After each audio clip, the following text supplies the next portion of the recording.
One, two, three, four.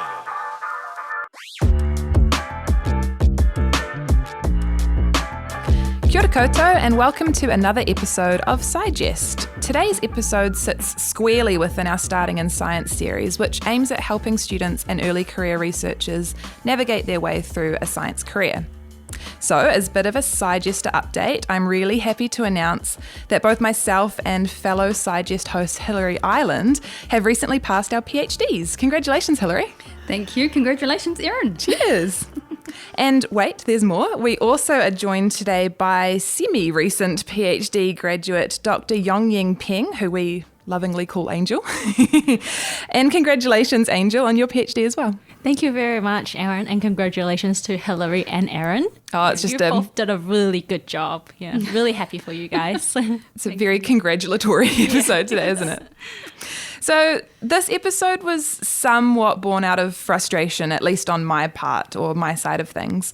In the lead up to my PhD defence, I really struggled to find resources that explained the examination process or how to prepare for your defence in the New Zealand context. And this is something that Hilary and Angel also experienced. So not one to sit idly by, I decided to document my PhD defence preparation in sort of an audio diary, which you'll hear shortly. But basically, Hilary, Angel and I are hoping that by documenting our PhD defence preparation and experiences, you might find it a little bit easier to prepare yourself for that final PhD hurdle. So without further ado, let's dive into that audio diary. So it's currently the 10th of March, and yesterday I finally received confirmation that my PhD defence will be on the 29th of March, which means I've got just under 3 weeks to prepare for my defence.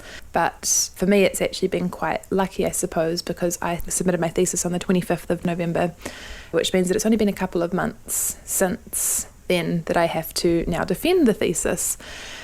Even though it's only been a couple of months, I've absolutely forgotten what my thesis was about. So my first plan, I suppose, in terms of preparing for defence is to reread my thesis. I've been given a little bit of advice on how to prepare, and the main, I suppose, piece of advice would be to read your thesis 3 times. 3 seems to be the magic number, so I will take all of the advice that I can get.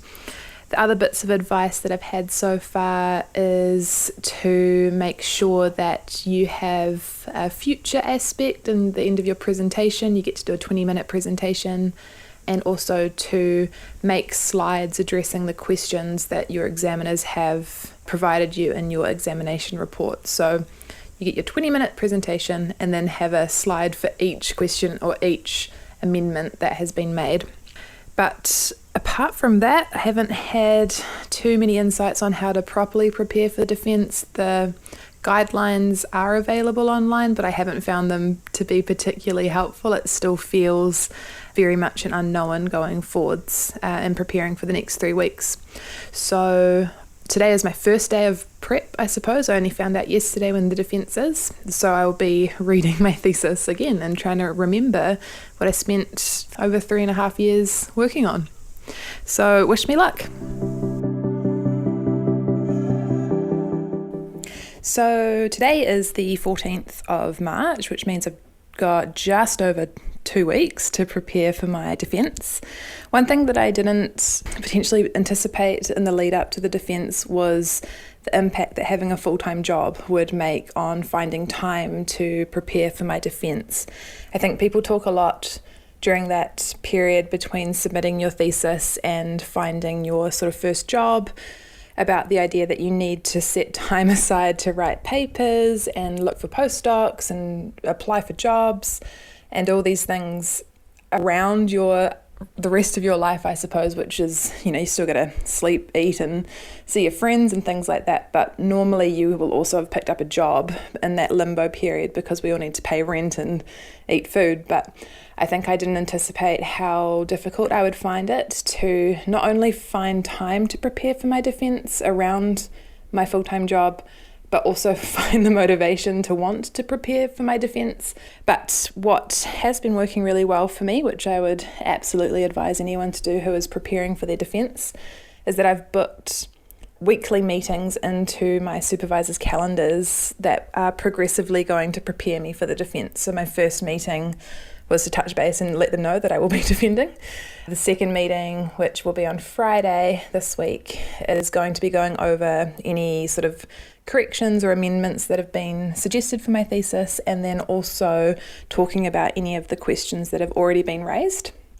And then the following week I've got a mock defence, and then the week after that I'm defending. So the defence date is getting very close and I'm feeling very unprepared and time poor, but we'll be trying to make it work.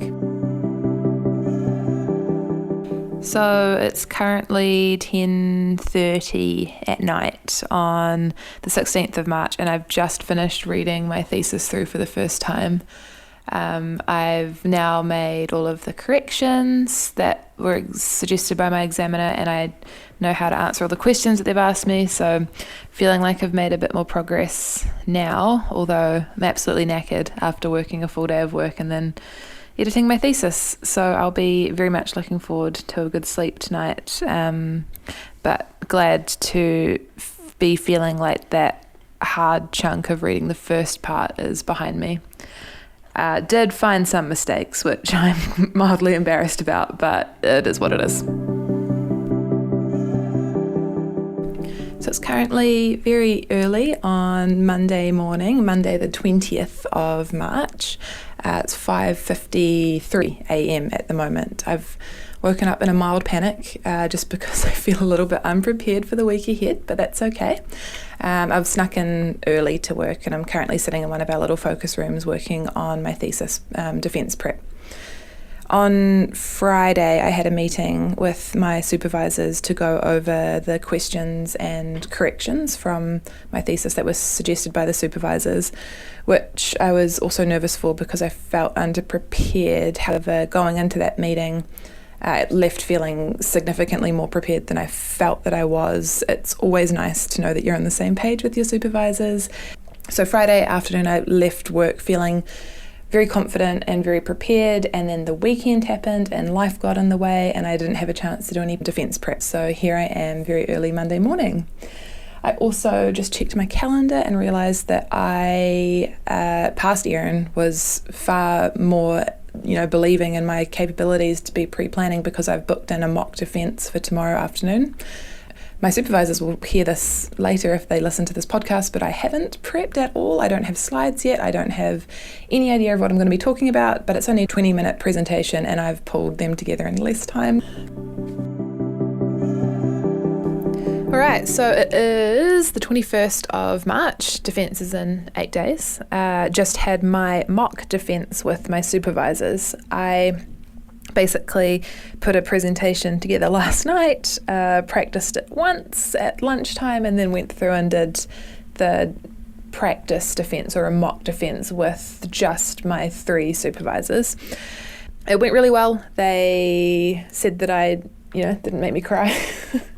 Not that they ever would. They're great supervisors, but it's a high pressure environment. I think it went very well. They kind of agreed with the points that I was wanting to highlight, and I feel much more confident now having gone through that and them not running away screaming and thinking that I'd done a bad job. So that's nice.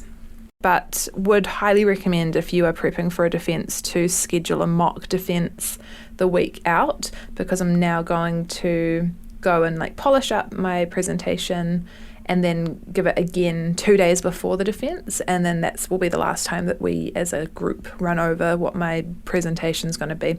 Keeping in mind it's only 20 minutes, so it's a very short thing to be going over. So today is Friday the 24th of March and it's currently 9:36 p.m. and I'm still in the office. I'm unsurprisingly the last one here on a Friday night, and I probably have been alone for the last good few hours now. I think everyone went home early and went to the pub, but here I am doing my thesis corrections. I left the hardest part for last. And by hardest, I don't mean like the most mentally challenging, because I always tackle that first.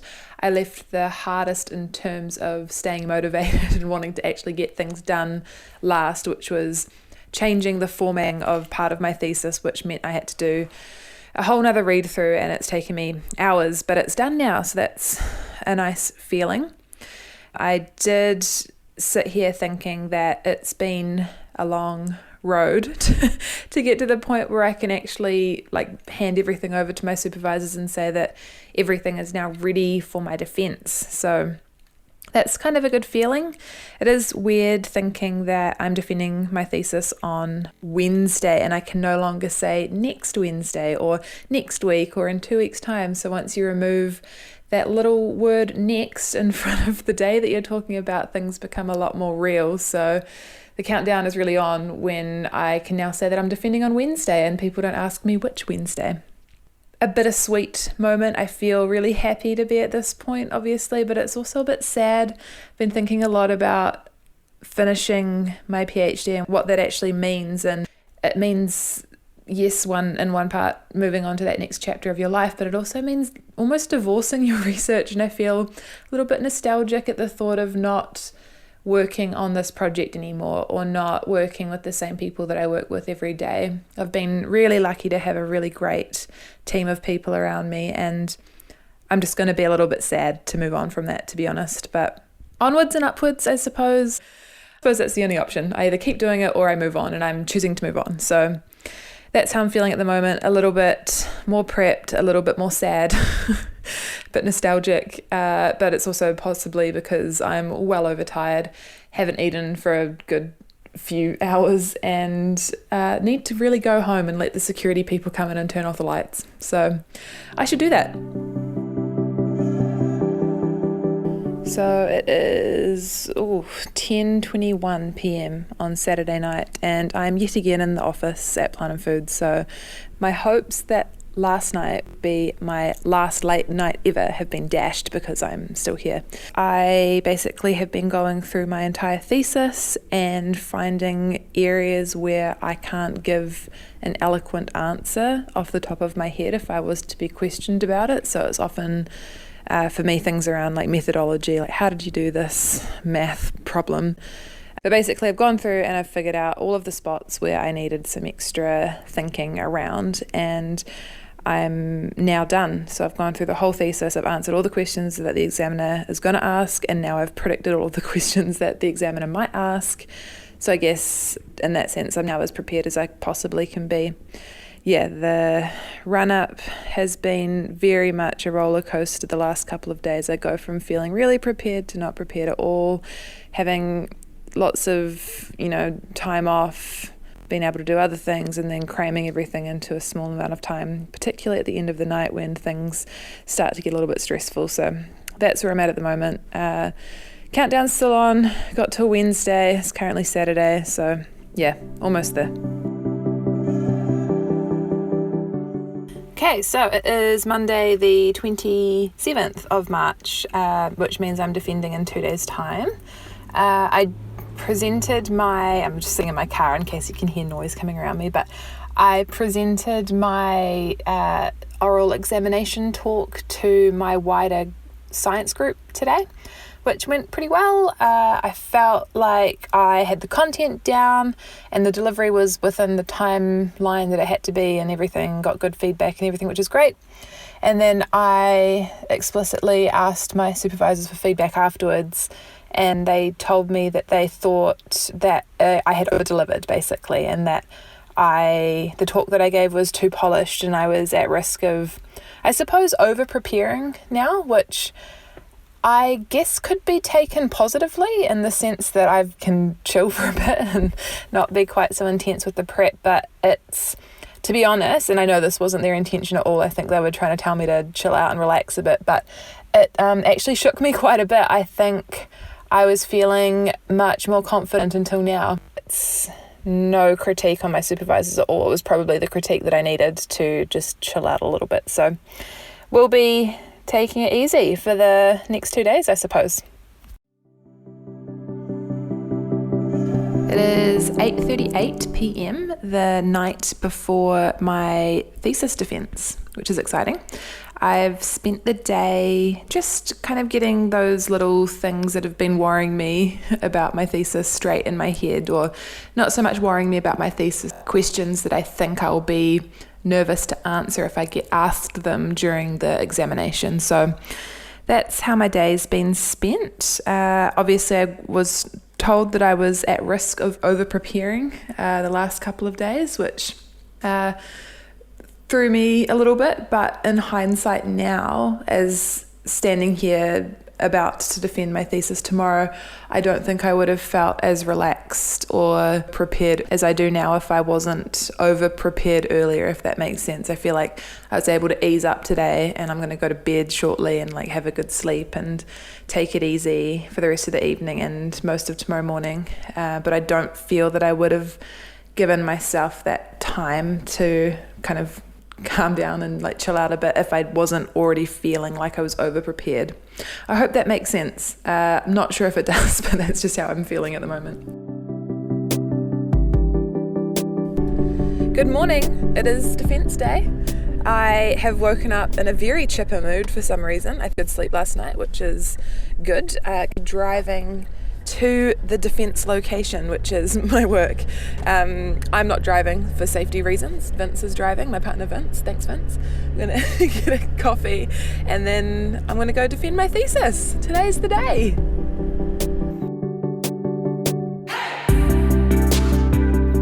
So I guess this is my first audio entry as Dr. Erin Stroud.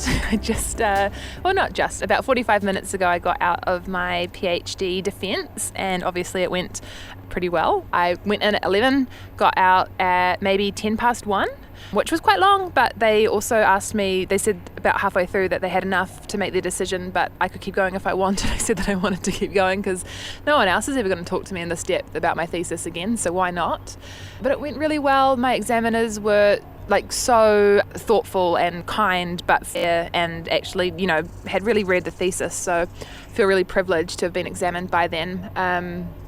And then obviously they asked you to leave the room afterwards, and I was really worried that they weren't going to tell me the result because they don't have to anymore through the new university system, but they brought us back in and my examiner said, well, I have the honour, and I just was internally screaming but externally very calm. And she said, I have the honour of congratulating you for our recommendation that you will pass your PhD. So obviously it has to go through a couple more steps with the School of Graduate Studies to be confirmed, but it's done and I passed, and I am now no longer a student and I kind of have a PhD, which is insane.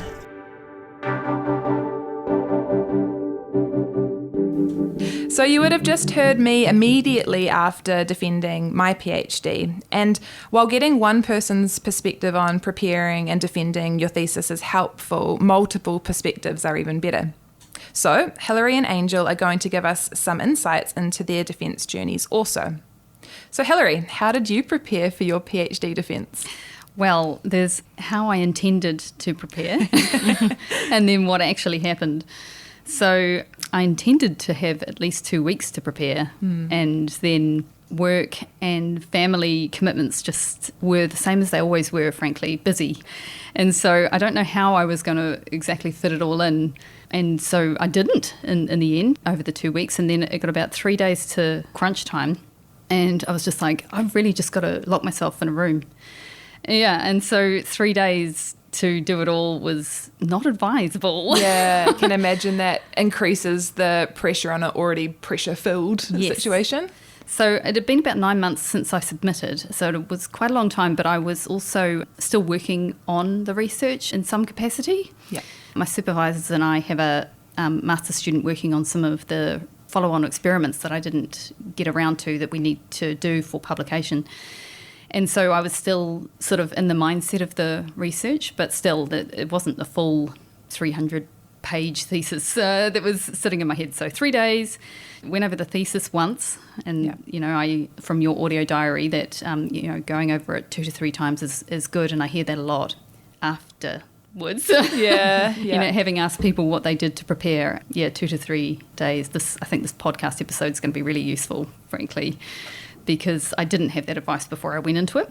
Mm-hmm. So I went through it once, and then I read through the examiner's reports and prepared answers to the questions and comments, made some suggested edits that they'd suggested and recommended as I was going through, so familiarising myself with the thesis in that process again, and then prepared my presentation. And so 2 weeks prior to that preparation, I had done a presentation at a conference for some of my research, and that presentation had gone really well, but it was within the specialised community that my work was in. I sort of made the mistake of going into the presentation prep for the oral defence thinking, this is the presentation I'll give, I see, with a couple more slides. And those couple more slides ended up expanding the time more. Yes. Beyond 20 minutes in the end. I was lucky for them to just let me carry on a little bit more over that. Yeah, so my preparation really didn't go as planned, but I still passed. Yes, yeah. And my supervisors said it was good, and it was done really quickly. But I would have lots of advice now to others, which I'll share at the end. But yeah, it didn't go as planned because of work and family. It's funny because I said the same in my audio diary that I found it really difficult to find time and motivation to do it around work, but I don't have kids, so I can imagine that that's an additional layer of being pulled in different directions. Yeah, we all have different, even if family isn't a thing, it's, sometimes you've got other things outside of work, and it's hard to fit it in when it's not your full-time thing anymore. Yeah.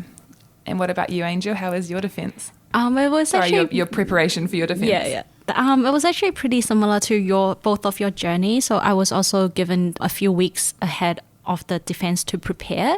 So I actually submitted my thesis somewhere in June, and then I got the results back in September. So that was relatively fast, like 3 months. And then we booked in a time for the defense, which is like 3 or 4 weeks later. So that was sufficient time for me to prepare. And plus I was quite lucky because I had no commitment at the time. So it was like full time, 100% on it, which I consider myself very lucky and probably very rare.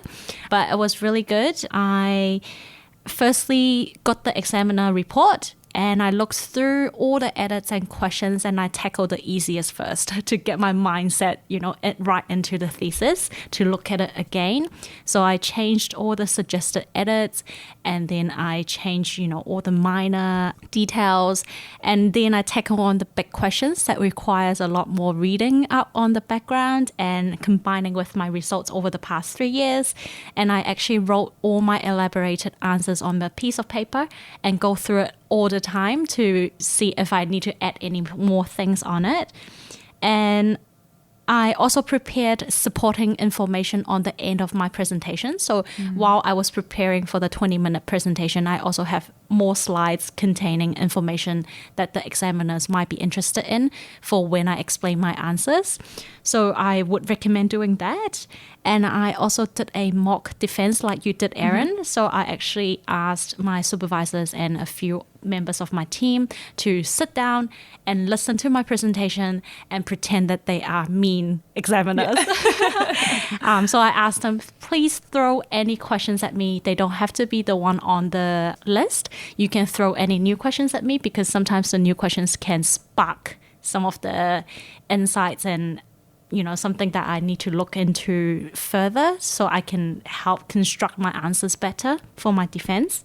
And apart from that, I've also asked past PhD students around and asked what the format of the defense was like, what their experience was, and also if they had any tips and advice that they could give me.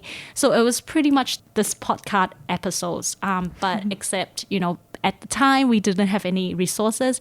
I did mine in 2019, so it was just basically asking around past PhD students in person, but there wasn't like a consolidated resource that I could look into. So I was really happy that you asked me for this episode, and hopefully that we can give something useful for the PhD students to come. Yeah. Oh, totally. Happy to have you both here as well. I think we're lucky that we're based at Plant and Food, where there's lots of students around or people who have recently graduated or semi-recently graduated. But there are a lot of people who will be in labs where there aren't other students around. So this podcast will hopefully be helpful for that. I wanted to ask you, because the idea of a mock defence is a little bit controversial. Some people are really for them as a preparation tool, and some people are really against them because they think that you can get kind of tricked into a mindset that you know what you're doing, and then you will expect the mock to go the same way as the real defence. Did you find yours to be useful? I found mine very useful because I can familiarize myself with the pace of my presentation, whether I was speaking too fast or too slow, did I keep to my time limit, and how do I respond to the questions, and my tone and everything else.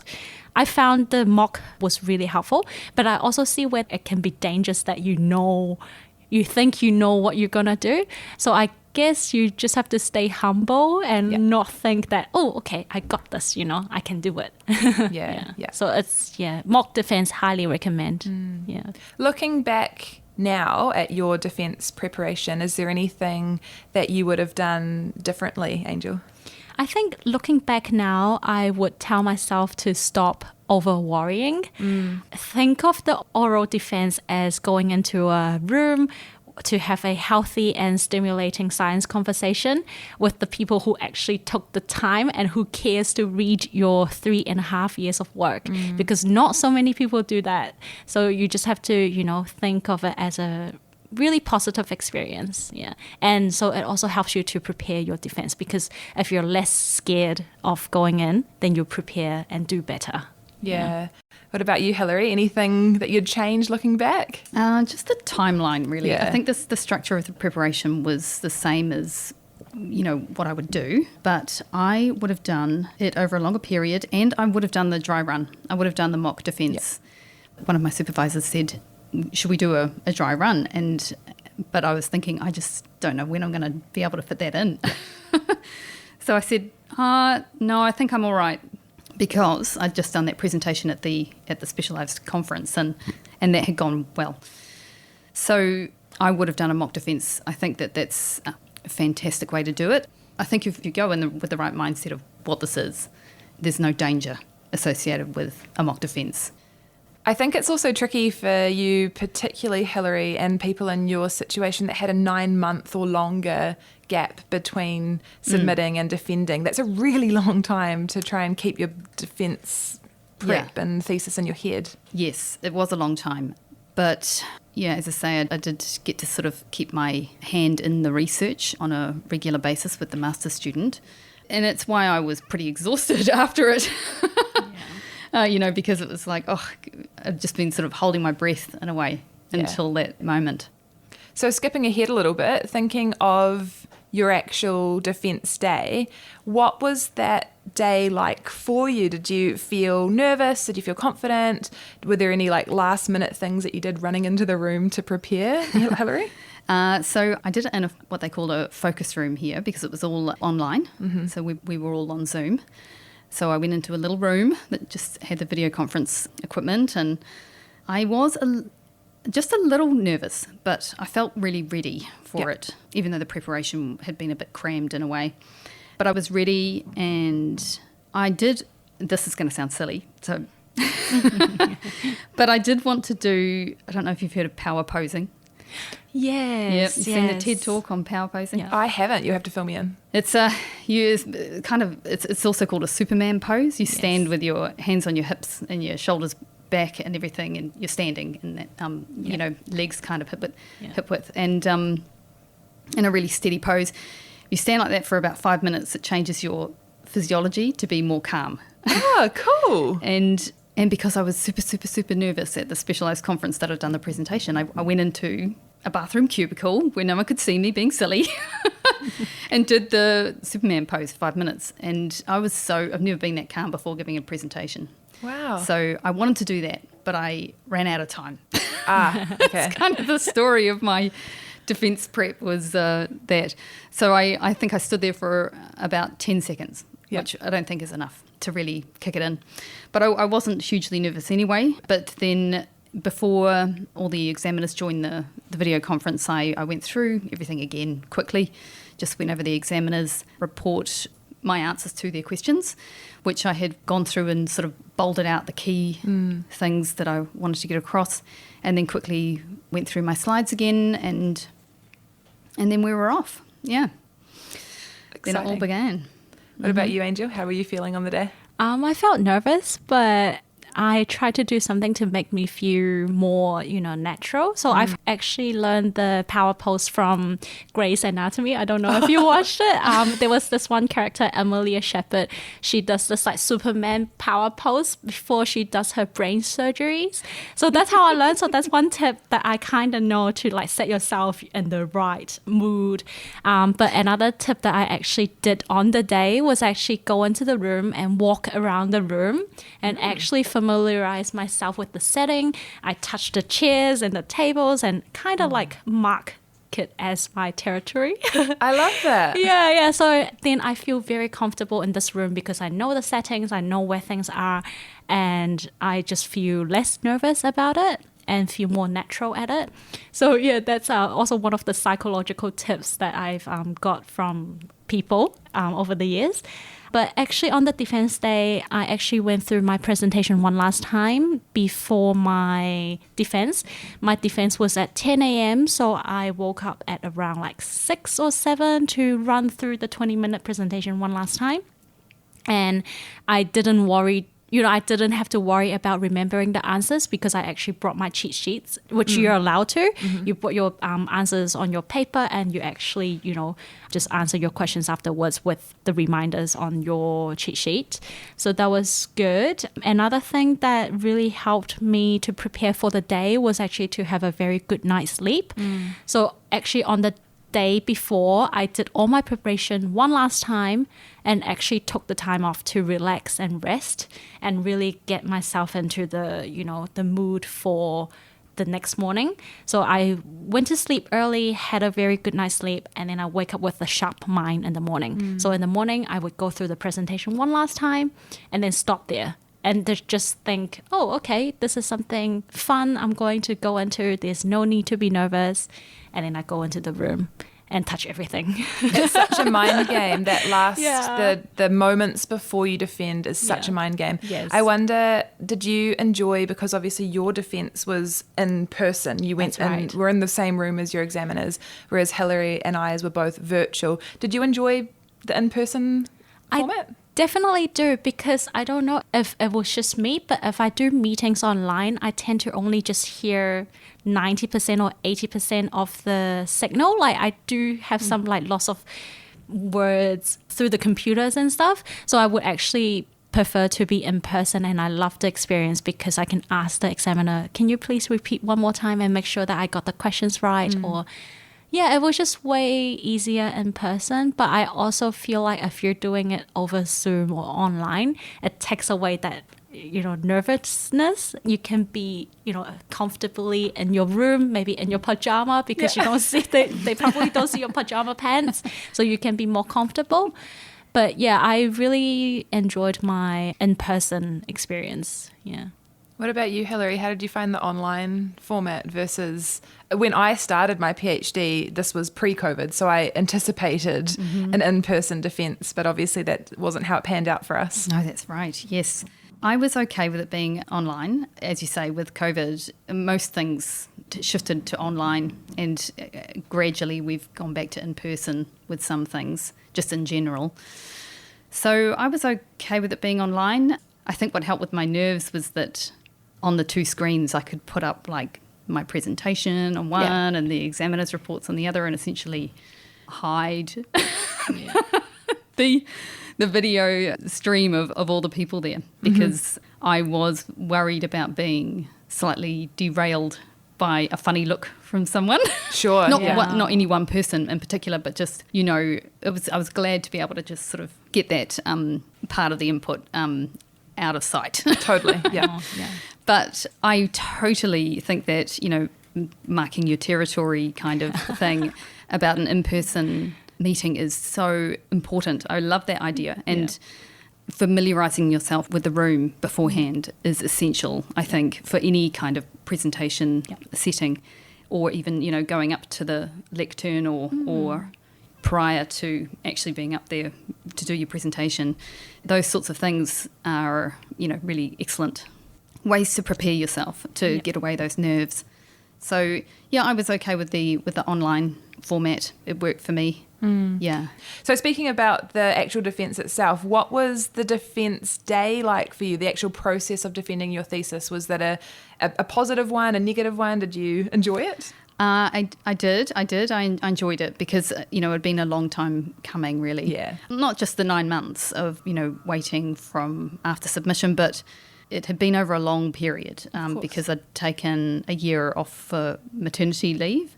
So that extended it out to about 5.5 years from the start and to the oral defence. A really long journey. So it was like, oh, finally we're here doing this. And it was strange. The process was strange because I have become very used to just, the whole science process of, you present your research in various forums a lot. When you publish, you have peer review, but you're never examined. Yes, yes. And on things. And so I sort of went in there feeling like this is kind of like just a normal presentation, a normal sort of discussion that you might get at a conference, and the normal sort of peer review kind of feedback that you get, when you're trying to publish a paper. And I think that might have been a slight mistake to think that. Not that it backfired on me, but it was a tension in my head during the defence because I kept being reminded, oh no, this is an exam. Yeah, sure. And like in the back of my mind, I'm like, no, this is an exam. This is not that I had to take it more seriously or be more professional. I was still serious and professional, but it was just strange. The way it was sitting in your head, sort of. Yeah. Different. Just I'm so used to the science process of the presentation and the peer review things now, but that tension of, oh no, this is an exam I was just struggling to sort of keep that at bay, I guess. And what was your defence process like, Angel?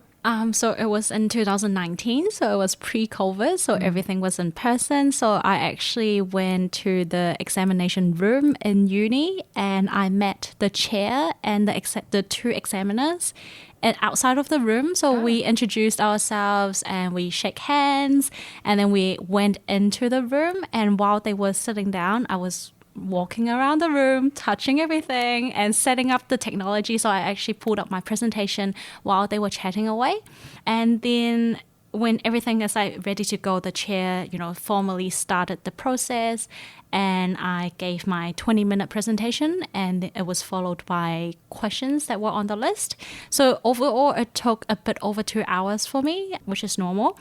And then after that, they were like, yep, we have our decision. Can you please step out of the room, wait outside, and we'll talk about it. And then it was around 10 minutes later. It was quiet in the room, so no one was arguing, so which was a good sign. And then after 10 minutes, they invited me back in and shake my hands and be like, congratulations, you are now a Dr. Peng. Yay. Yeah, so that was very dreamlike. And for all the questions, the examiners actually went through all the questions with me. So I was pretty happy that I actually have my answers with me and with the supporting information on the slides so I can show them. So overall, it was a positive experience. They did ask a few questions that were not on the list, but they were kind of like follow-up to my answers.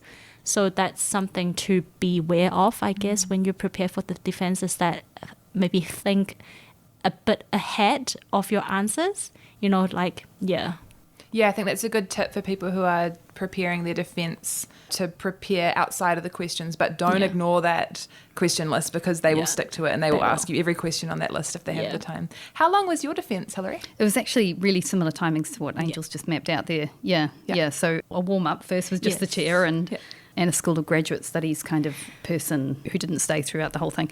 Just getting my technology all sorted out, 20-minute presentation, which was more like 25 in the end, and then about an hour of questions, and then about 10 minutes in a breakout room on Zoom, which had just had me and my supervisors in while the examiner and the chair and the head of department deliberated.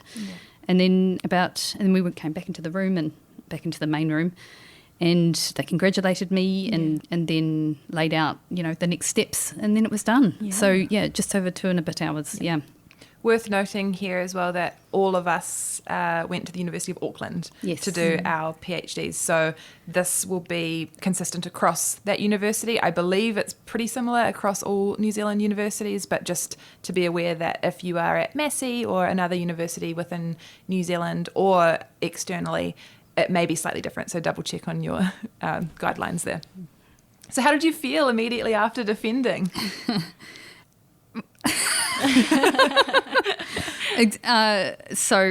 Again, just a mix of emotions. Yeah. Kind of exhausted. Yeah. Because of that long journey that I mentioned before. And I felt like really physically tired. So there's this analogy that it just popped into my head. I'm like, this is exactly what it feels like. And so it's called phantom step, when you're walking upstairs and then for some reason or another you think there's another stair there and there isn't. And you sort of put your foot down and then there's nothing there. Yeah. And so there's like this momentary sense of panic. Yeah. And then all your muscles contract, but then you feel like a sense of relief because you're actually on the ground and nothing bad has happened. But also just like a bit of a startled slightly kind of uneasy feeling. Yeah. That's how I felt. Oh, you've put words to how I felt, and I didn't, I hadn't really come up with that concept of the phantom step, but it actually really does felt like that for me as well. I was also quite sad I'm afterwards. so glad to hear that. Yeah. Because I feel weird saying that I felt disappointed, and because it was, so I'm so glad that you felt like not elated, happy emotions. It was an alternative emotion, Yeah. And I think for me it was the concept that it's over. Like it's Right. done. I'm not a student anymore. That's been my identity for I went straight from primary school to PhD. I've been nothing but a student. Wow. And I think it's normal. Well, I hope it's normal to feel sad in that moment, because I did, and it was, and I was happy at finishing, but there was also definitely mixed emotions there. Mixed emotions, totally. Yeah. Definitely. But good too. My supervisor, who was in the focus room next to my focus room, he came in and was like, "Yay!" And I was like, "Yay!" And and that was that. But then we went out and had lunch afterwards with a couple of other people, and it was nice. But I was tired. Yeah. And I could have gone home and just slept actually. For the rest of the day. Yeah. I hear you did. I did, yeah. You went home and slept? Yeah, I actually was so relieved that it was all over, and I felt really excited because now I'm a doctor. And it's just really unreal. Like, I've longed for this day to come, and this is the day that's finally here. And after all the emotions, I felt so tired. I was super tired of the preparations, the journey, as well as going through all the mixed emotions. And after the celebration lunch with my supervisors, I actually just went home, passed out on the bed until the next morning. I even skipped dinner. That was how tired I was. I think I went home at 3 p.m. and woke up the next morning at 11 a.m. Wow. Yeah, I was so drained, physically and emotionally and mentally. Yeah, it was just really weird afterwards. After I woke up, I was like, is that it? What do I do with my life now? Yeah. Yeah. So weird. Yeah. It's weird to solely focus on one thing for anywhere between 3 and 6 years for a PhD, and then one day to wake up and it not be your thing anymore. It's a weird thing. Yeah. And I had a day off. I'm like, what do I do? If I'm not doing preparation, what should I be doing? Yeah. The emptiness in my mind and heart. Yeah. But really happy overall. Yeah. So if you're about to defend your PhD thesis, you can expect to feel very tired and also mixed emotions afterwards. I think immediately after my defence, I went out for lunch with my partner, and had like a little moment in the car where I was like, oh my God, what am I doing? And then my supervisors had very kindly organised a pub celebration, but it wasn't until the evening, and I was knackered by the time that it got to that. But it was really nice to get together and everything, but I had a good sleep when I got home too. Yeah. You deserve that sleep. So if you had to give just like one or two pieces of advice to someone who is listening to this podcast about to defend or is preparing to defend their thesis, what would it be? I think my first tip is actually to dress yourself in something smart, professional, but also that makes you feel comfortable and confident. So maybe something that you feel like a power suit. I don't know if there's a power pose, then maybe something like a power suit or power outfit. So wear that. And my second tip is to actually stay humble and put 100% effort into preparing your defense. And I really like the saying, hope for the best, prepare for the worst, because, you know, you have faith in yourself because you've already made it this far. It's only 2 hours more and it'll be over. So do your best and hope for the best. And prepare for the worst. I know I said like stop over worrying, but actually 80% of the positive energy mixed with a healthy 20% of worrying actually can help us to think of any, you know, worst possible outcomes. And then we can actually come up with a plan and implement it to mitigate that possible worst outcome. So yeah, prepare for the worst. Totally. Yeah. I like your point about staying humble too, because a lot of the advice that I got was that the best defense is a good offense, and they were kind of telling you to come in and be like ready to fight, basically. And I think that's the worst thing that anyone could possibly do. Make sure that you do go in humble and you're there to defend your work, but also you have to recognize that the people who are examining you are experts in your field. And if you go in with the wrong attitude, they'll pick you up on it pretty quickly. Hey? 100%. What about you, Hilary? What are your tips? So I would pace your preparation. So don't do it in 3 days, especially if you've got a long wait between submitting and defending, because you never know how quickly things are going to go at the end in terms of the timeline from when you get your examiner's reports. It's probably good to try and just keep it in your head still, even though once you've submitted, you sort of just, you know, don't want to go near it. Yeah, totally. I think just, I don't know, you know, everyone's situations are different in terms of the timelines, but if you can just try and pace it, just try not to cram, try not to do it in massive big chunks, you know, pace it and sleep. And there's another good TED talk about sleep, and cutting away at your sleep is the worst thing you can do just for everything, general health, for memory, everything. So try and get your 8 hours, and do use your team and your supervisors for dry runs and mock defence. Yeah. I think it's important as well for people to know when they're preparing that as much as you need to prepare your science side or your PhD side, you also need to get your mindset right, and all of those like power pose moments, they need to be locked in too, because that's equally as important. You need to go in feeling confident and comfortable, and also knowing what you're talking about. Yeah.